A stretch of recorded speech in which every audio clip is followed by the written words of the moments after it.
ఎప్పుడూ చేసుకునే కూరలు కాకుండా ఈ రోజు చెట్టినాడ్ స్పెషల్ ఉల్లిపాయ కూర చేసుకుందామా. మిక్సర్ జార్లో ఫ్రెష్గా తురుముకున్న కొబ్బరి, వేయించిన శనగపప్పు, సోంపు గింజలు, గసగసాలు, ఎండుమిరగాయలు వేసి బాగా ఫైన్ పేస్ట్ గా రుబ్బుకోవాలి.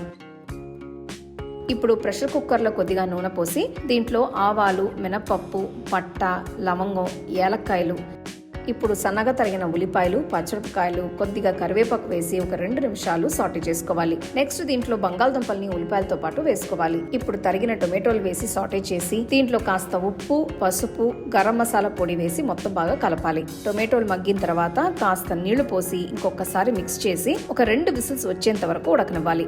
ఇప్పుడు ఫ్రెష్ గా రుబ్బుకున్న మసాలా పేస్ట్ వేసి కావాల్సినంత నీళ్లు పోసి ఒక 10 నిమిషాలు ఉడకనివ్వాలి. ఫైనల్ గా తరిగిన కొత్తిమీర వేస్తే బ్రహ్మాండమైన చెట్టినాడు ఉల్లిపాయ కూర రెడీ. చేసిన వెంటనే బాగా వేడివేడిగా ఇడ్లీ, దోశ, రైస్ కానీ చపాతీస్తో కానీ తింటే అబ్బా అద్రింది.